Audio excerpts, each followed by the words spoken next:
안녕하세요. 모두의 동화입니다. 오늘은 따끈따끈한 2025년 뉴베리 대상작을 소개해 드릴 텐데요. 이 작품으로 뉴베리상을 무려 3번이나 수상한 작가죠. 안녕 우주로 독자들의 사랑을 받았던 에린 엔트라다 켈리의 신작 오늘이 내일을 데려올 거야입니다. 책의 첫 소절에서 소개하듯이 Y2K 공포 2000년 밀레니엄 버그를 실제로 이야기했던 그때를 추억해 볼 수 있었는데요. 1999년 미국 델라웨어주의 엄마와 단둘이 폭스런이라는 아파트에 살고 있는 12살 소년 마이클. 생각도 많고 소심해서 다가올 미래의 Y2K가 너무 걱정이 되는데요. 그런 마이클은 생계를 위해 열심히 일하는 엄마를 대신해 엄마가 좋아하는 복숭아 통조림과 생필품을 모으고 있는데요. 조용히 미래의 비상사태를 대비하며 평범한 일상을 보내던 어느 날 12살 생일을 맞이하는데요. 12살 생일날 마이클은 이상하고 수상한 형을 만나게 됩니다. 마이클이 그렇게 불안하게 기다리던 미래에서 왔다고 말하는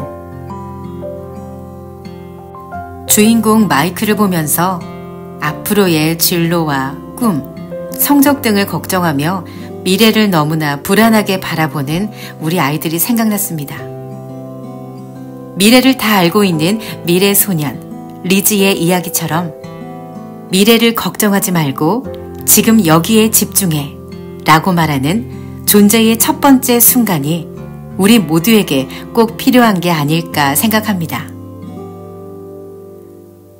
아이들과 함께 읽어보시면서 미래를 위한 오늘에 대해 이야기 나눠보시면 어떨까요?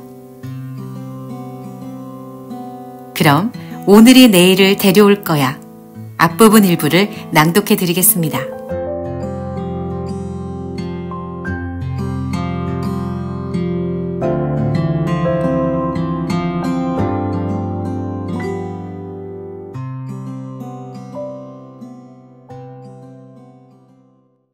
오늘이 내일을 데려올 거야.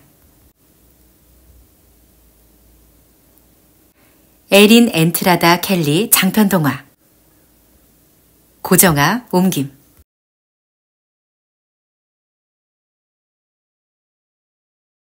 Y2K는 밀레니엄 버그 또는 2000년 문제라고도 했으며 2000년 1월을 앞두고 세계를 떨게 한 공포를 가리킨다. 그 무렵 사람들은 2000년이 되면 컴퓨터 시스템이 연도를 다시 00으로 설정하면서 작동에 문제가 생길 것이라 보았다. 일부 정보기술 전문가는 00년이 정확히 어느 해인지 컴퓨터가 구별하지 못해서 핵심적인 사회 시스템이 여기저기서 오류를 일으킬 거라고 말했다. 그리고 그 결과로 21세기가 시작되자마자 항공, 은행, 산업, 송전망, 전화망 등 일상생활에 필수적인 여러 가지 중요 서비스가 극심한 혼란에 빠질 것이라 예상했다. 수많은 언론 보도가 Y2K 공포를 부추겼지만 결과적으론 문제는 거의 없었고 재난은 일어나지 않았다.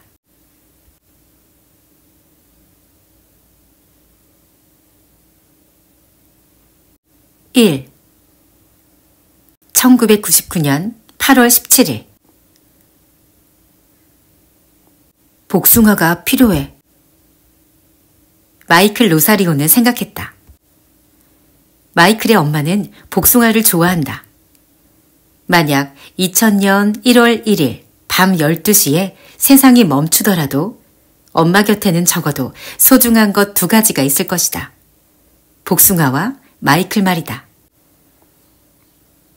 마이클은 슈퍼 세이버 마트의 과일 통조림 매대에서 복숭아 통조림을 집어들었다. 그런 뒤 오른쪽을 보고 왼쪽을 보았다. 이른 시각이라 아직 오전 7시 반도 안 되었다. 가게에 사람은 거의 없었다. 장보기에 딱 좋은 시간이었다. 이런 걸 장보기라고 할 수 있다면. 통조림을 점퍼 주머니에 넣으니 주머니가 아래로 쑥 내려갔다. 마이클은 이제 출구 쪽을 살피고 그리로 갔다. 21세기가 시작하는 어두운 밤에 엄마가 달콤한 복숭아를 먹으면서 말하는 모습이 떠올랐다. 마이클, 네 말이 맞았어. Y2K 말이야. 진작 네 말을 들을걸. 때로는 11살짜리도 세상 일을 안다니까. 하지만 마이클은 이제 11살이 아니다. 오늘 12살이 되었으니까. 통조림은 천천히 따도 될 것이다. Y2K가 되면 냉장고에 든 것들이 상하기 시작할 테니 그것부터 먹어야 할 것이다. 출구가 코앞이었다. 두어 걸음만 가면 자동문이 스르륵 열릴 것이다. 안녕, 마이크. 마이클은 얼어붙었다. 난 마이클이에요. 마이크라고 부르지 마요. 그런 말이 목구멍까지 솟았지만 입 밖으로 내지는 않았다. 목소리 주인이 비지로 불리는 빌리 깁슨인 걸 알았기 때문이다. 마이클이 좀 더 대담한 사람이었다면 못 들은 척 지나갔을지도 모르지만 어쨌건 그럴 수 없었다. 당연한 일이다. 비지 말을 귓등으로 넘길 수 있는 사람은 없다. 비지가 그렇게 하도록 둘 리 없다. 마이클이 돌아섰다. 주머니에 든 복숭아가 무겁게 느껴졌다. 재채기가 나올 것 같았고 눈에는 눈물이 고였다. 움직이기도 싫고 재채기도 하기 싫고 아무것도 하기 싫고 그저 허공으로 사라지고 싶었다. 비지는 슈퍼 세이버마트 근무복을 입고 농산물 코너에 있었다. 마이클의 엄마도 해고되기 전엔 같은 옷을 입고 여기서 일했다. 비지 옆에는 감자 카트가 있었다. 이렇게 일찍 여기서 뭐하냐? 엄마한테 꽃이라도 사다 드리려고? 비지가 카트에 담긴 감자를 판매대로 옮기며 키득거렸다. 마이클은 할 말이 떠오르지 않았다. 그래서 그냥 오른손 엄지로 왼손 손바닥을 찌르면서 생각했다. 비지가 다시 감자를 쳐다볼 때 그냥 나가자. 하지만 비지의 눈길은 감자 대신 마이클 어깨 너머로 날아가서 자마 프린스에게 닿았다. 자마가 버터핑거 초코바 3개와 구겨진 영수증을 들고 이쪽으로 걸어오고 있었다. 비지의 표정이 어두워졌다. 자마가 슬쩍 웃으며 마이클에게 말했다. 너 올 줄 알았어. 집에 같이 갈래? 고등학생인 자마 프린스가 마이클에게 같이 가자고 한다고? 빌리 깁스는 또 언제부터 마트에서 아침 근무를 했지? 두 사람이 오전 7시 30분에 슈퍼 세이버마트 근처에라도 온 적이 있나? 아무하고도 마주치고 싶지 않아서 일부러 이 시간에 왔는데 이게 뭐람? 마이클은 자리에 선 채로 왼발을 디뎠다 오른발을 디뎠다 했다. 비지가 하얀 감자 하나를 들고 걸어왔다. 생김새도 색깔도 비지의 머리와 비슷한 감자였다.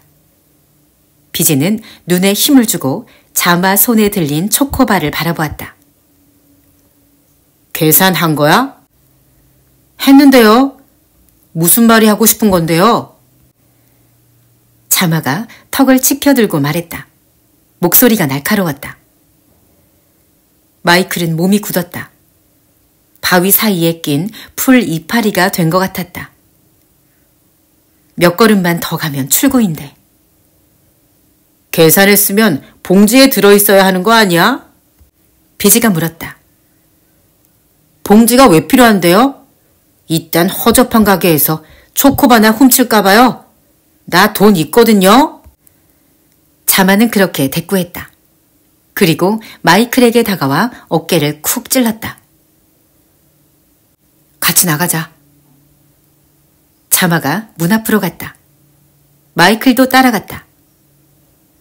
도둑질하면 가만 안 둬. 우리 아버지가 이 마트 점장이야. 등 뒤에서 비지가 소리쳤다.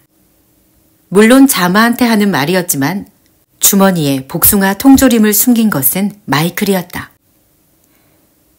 자마는 나직하게 비지를 욕했다. 둘은 자동문을 나와서 폭스런 아파트로 함께 걸어갔다. 마이클은 욕을 거의 안 했다. 물론 자주 듣기는 했다. 학교에서도, 아파트에서도, 극장에서도.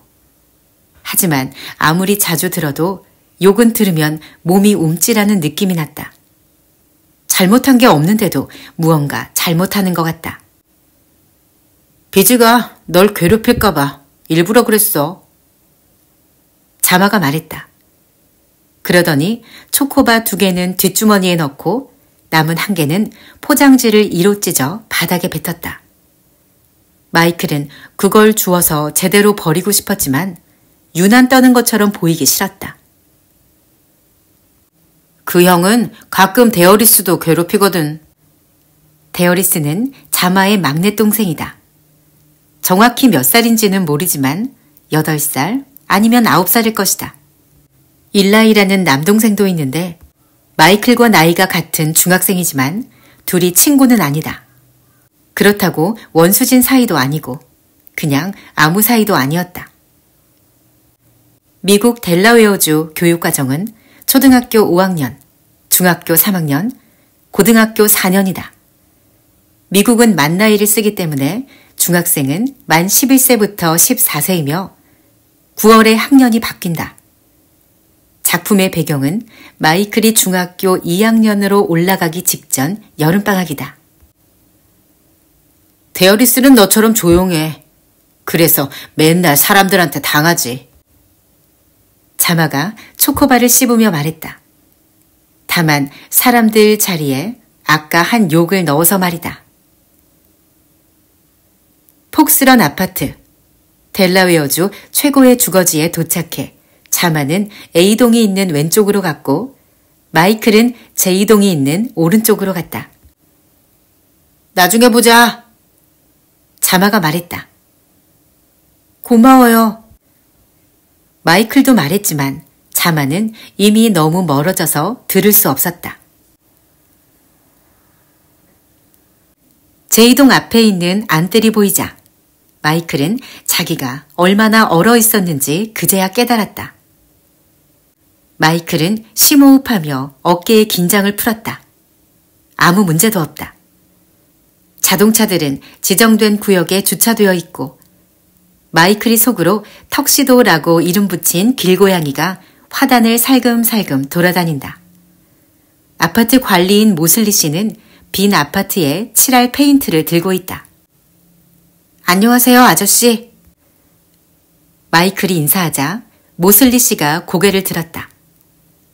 거친 갈색 얼굴엔 이마부터 턱까지 크고 작은 주름이 가득한데 지금처럼 웃을 때면 모든 주름이 눈가로 모였다. 작업복 주머니엔 폭스런이라는 글자가 수놓여 있다. 마이클, 잘 있었니? 모슬리 씨가 페인트통을 내려놓으며 유쾌하게 말했다. 그러더니 미식축구팀 필라델피아 이글스 로고가 박힌 지갑에서 빳빳한 $20짜리 지폐를 꺼내 마이클 앞에 흔들어 보였다. 내가 잘못한 게 아니라면 오늘이 너한테 중요한 날이지. 안 주셔도 돼요. 그렇게 말한 뒤 마이클은 재채기하고 손등으로 코를 닦았다. 엄마가 옆에 있었다면 손등으로 코를 닦지 않았을 것이다. 하지만 모슬리 씨는 그런 일로 나무라지 않았다. 물론 안 그래도 되지. 내가 그래야 할 일은 2가지뿐이야. 세금 내는 거랑 죽는 거. 모슬리 씨가 즐겨하는 말이었다. 아니, 사실은 3개네. 세금 내는 거, 죽는 거, 그리고 3층에 페인트 칠하는 거. 모슬리 씨는 발끝으로 페인트 통을 툭 쳤다. 상아색이라고 적혀 있다. 이 단지 집들은 모두 그 색이었다. 하지만 지금은 너한테 $20를 주마.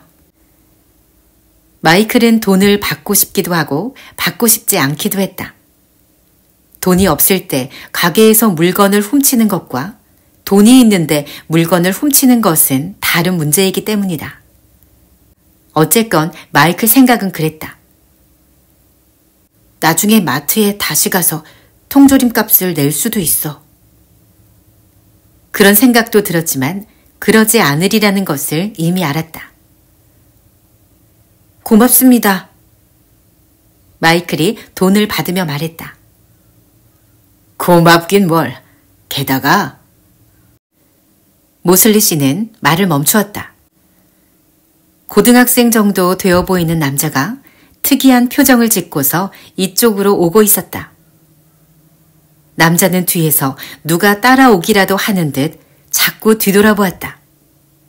그런데 그 모습이 뭐랄까 겁먹은 것 같지는 않았다. 그보단 방금 범죄를 저지른, 그러니까 은행을 털거나 마트에서 통조림을 훔친 사람처럼 보였다. 가까이 오자 마이클은 남자의 옷차림이 아주 이상하다는 걸 깨달았다. 무슨 제복 같은 셔츠와 바지였다. 흰색이지만 완전히 흰색은 아니었다. 모슬리 씨가 든 페인트처럼 노란 빛이 도는 듯 했다. 신발도 똑같은 색이었다. 햇빛을 받아 복장 전체에 이상한 광택이 났다. 모슬리 씨가 마이클 앞으로 성큼 나서며 물었다. 안녕, 무슨 일이지? 모슬리 씨가 말을 걸자 낯선 남자는 놀란 것 같았다. 하지만 두 사람이 줄곧 그랬듯이 남자도 두 사람을 계속 보았다. 안녕하세요. 남자가 말했다. 얼굴 생김이 마이클 같은 필리핀 혼혈인 것처럼 보이기도 했다. 남자는 마이클과 모슬리 씨한테서 몇 걸음 떨어져 서서 목을 가다듬었다. 하이루? 무슨 일이냐? 모슬리 씨가 물었다. 아니요, 그러니까. 남자는 잠깐 망설이더니 말을 이었다. 제 이름은 리즈예요. 만나서 반가워요. 모슬리 씨는 아랑곳하지 않았다. 왜 그러냐? 오늘이 몇 월 며칠이죠? 리즈가 묻자 마이클이 조용히 대꾸했다. 8월 17일. 고마워. 그러더니 리즈는 뒤를 돌아보며 물었다. 그러면 연도는? 마이클은 모슬리 씨를 보았다. 지금이 몇 년인지도 모르는 사람도 있나? 1999년이지. 모슬리 씨가 대답했지만 그 말은 오히려 질문 같았다. 리즈는 나직이 1999년이라고 중얼거리더니 표정을 바꾸었다. 흥분인지 두려움인지 마이클로서는 알 수 없었다. 너도 복스런 아파트에 사니? 본 적 없는 것 같은데. 모슬리 씨가 물었지만 리즈는 대답하지 않았다. 그리고 복잡한 수학 문제라도 푸는 것처럼 아랫입술을 깨물었다. 내 말 못 들었냐? 모슬리 씨가 다시 물었다. 들었어요. 리즈는 그렇게 대답하더니 뒷걸음질 쳤다. 얼른 그곳을 벗어나고 싶은 것 같았다. 저는 이 근처에 살아요. 리즈가 손을 휘둘러 어딘가를 애매모호하게 가리키더니 돌아서서 말했다. 도움 감사합니다. 수고하삼. 모슬리 씨와 마이클은 리즈가 F동 뒤로 사라지는 모습을 지켜보았다. 모슬리 씨가 페인트통을 들며 말했다. 이상한 애네. 다시 나타나면 잘 살펴봐야겠어. 뭔가 꿍꿍이가 있어 보여. 그러고는 장난스럽게 마이클의 어깨를 툭 쳤다. 하지만 우리는 모두 꿍꿍이를 숨기고 있지. 안 그러냐, 마이클? 맞아요. 마이클이 주머니 속 복숭아를 생각하며 말했다. 우리는 모두 꿍꿍이를 숨기고 있죠.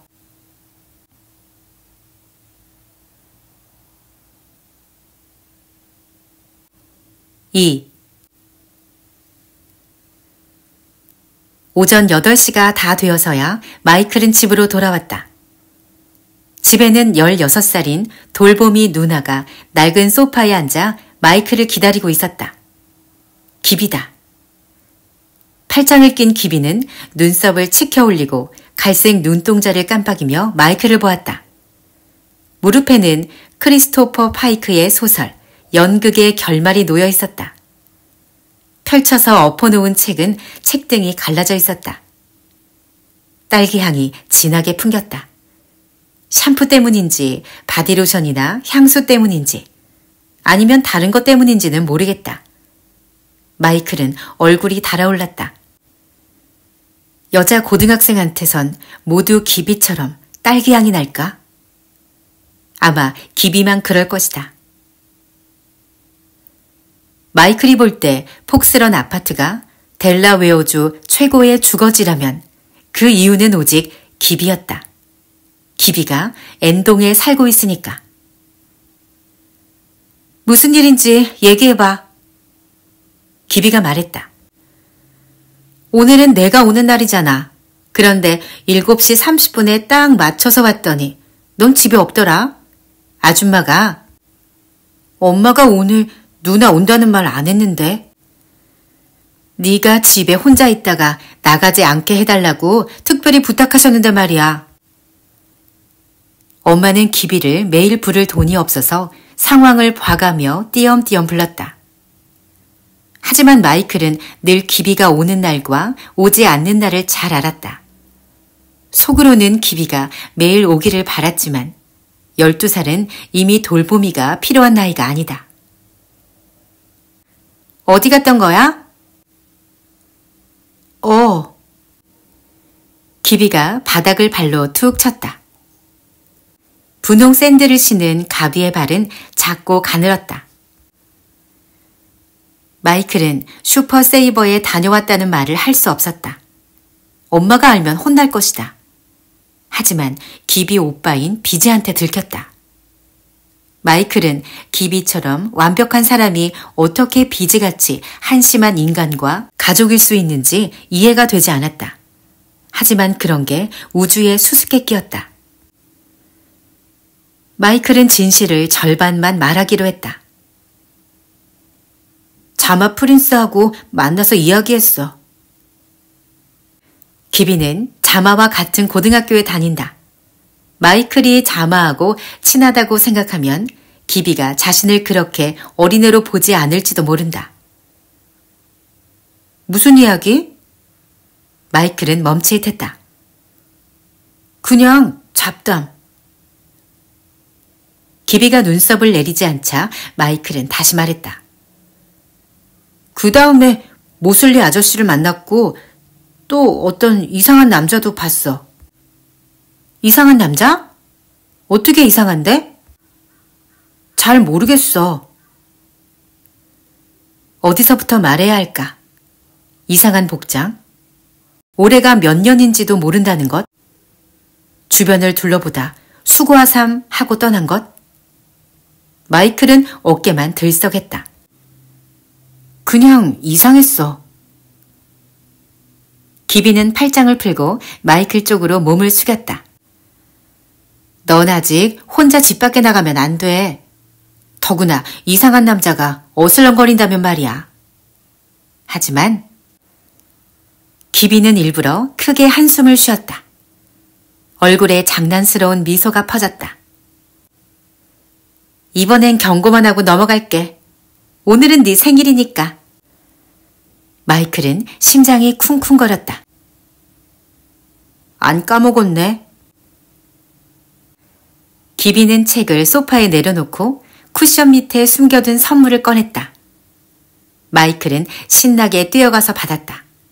어린애처럼 너무 방방 뛴 것 같다. 어린애처럼. 하지만 어쩔 수 없었다. 선물을 감싸고 있던 포장지가 카펫 위로 떨어졌다. 레드 핫칠리 페퍼스 새 앨범이네? 마이클이 소리쳤다. 기비가 그걸 모르는 것도 아닌데. 와, 고마워 누나. 기비가 일어나서 마이클을 안았다. 하지만 마이클이 어떻게 반응해야 할지 생각해 보기도 전에 바로 팔을 풀었다. 온 세상이 딸기 향기로 반짝거렸다. 마이클은 침을 꿀꺽 삼켰다. 바보가 아니고서야 서킷시티 아르바이트생이 직원 할인을 써먹지 않으면 안 되잖아? 마이클은 CD를 뒤집어서 수록곡 목록을 하나하나 읽어보았다. 기비가 선물을 준 것은 분명 의지가 있는 일이겠지? 그것도 자신이 가장 좋아하는 밴드인 레드 핫칠리 페퍼스 앨범이라니. 기비는 마이클의 생일도 마이클이 가장 좋아하는 밴드도 기억한 거다. 그건 분명 큰 의미가 있었다.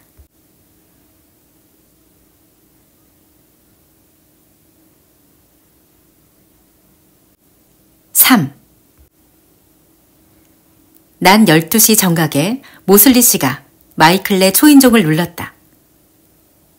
기비가 문을 열자 모슬리 씨는 햄 샌드위치 3개와 기비에게 줄 스키틀스 젤리 한 봉을 들고 들어왔다. 엄마한테는 영양가 높은 식사를 했다고 말해야 한다. 모슬리 씨가 조리대 앞에 놓인 작고 흔들거리는 의자에 앉아 자기가 좋아하는 닥터페퍼 음료수 캔을 따면서 말했다.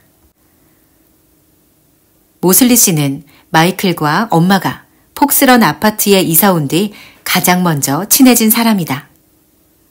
언제나 그렇듯이 엄마가 일할 때면 집에 들러서 마이클이 사이코패스에게 납치되진 않았는지, 텔레비전에 넋을 놓고 있지는 않은지 확인했다. 처음에는 식기세척기나 냉장고 같은 걸 고치러 온 것처럼 행동했지만 시간이 지나자 굳이 그런 핑계도 되지 않았다. 그리고 지금은 그냥 점심을 먹으러 왔다. 모슬리 씨가 샌드위치를 한 입 베어 물더니 기비를 보았다. 기비는 스키틀스 봉지를 옆에 두고 책을 읽고 있었다. 무슨 책이니? 크리스토퍼 파이크가 쓴 연극의 결말이라는 책이에요. 기비가 고개를 들어 말했다. 눈빛이 반짝거렸다. 고등학교 졸업한 학생들이 학교에서 살인사건에 대한 연극을 준비하는데 공연날 주인공 역할을 맡은 아이가 진짜로 살해돼요. 그리고 이 책의 주인공인 멜라니가 범인으로 지목돼요. 멜라니가 총도 쏘고 그러거든요. 하지만 멜라니는 범인이 아니에요. 총도 원래는 소품이어야 했어요. 그래서 멜라니는 진짜 살인자를 찾아야 해요. 안 그러면 자기 인생이 망가지니까요. 재밌겠네. 모슬리 씨는 그렇게 말하고 음식을 삼켰다. 내가 마지막으로 책을 읽은 게 언제인지 모르겠다. 아마 마이클 라이였을 테니 50년 전이네. 세상에, 세월이 이렇게 빨라. 기비가 깜짝 놀라 물었다. 50년 동안 책을 한 권도 안 읽으셨다고요? 읽을 이유가 없었어. 마이클은 조리대 앞에 서서 조용히 샌드위치를 먹으며 12살 모슬리 씨의 모습을 상상해 보았다. 원하시면 제가 다 읽은 다음에 빌려드릴게요. 기비가 책장을 넘기며 말했다. 너무 재밌어요. 그 이상은 말할 수 없지만요.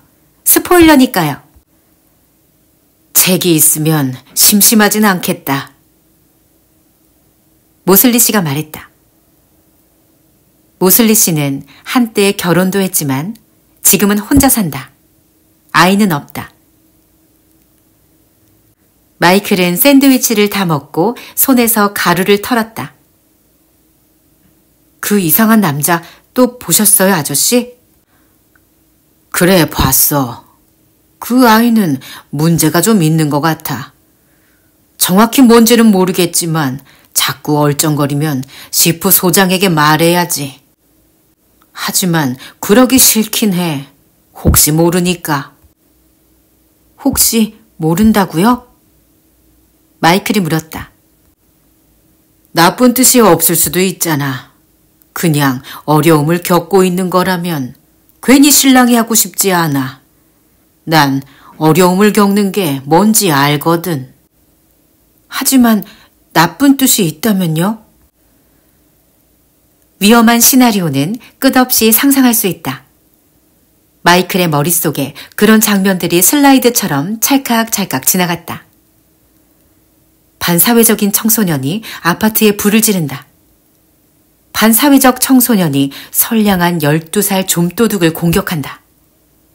반사회적 청소년이 딸기향 나고 추리소설을 좋아하는 예쁜 16살 소녀를 납치한다. 찰칵, 찰칵, 찰칵. 걱정하지 마. 별일 아닐 거야. 모슬리 씨가 그렇게 말하고 샌드위치를 다시 베어 물었다. 내일부터는 안 오겠지.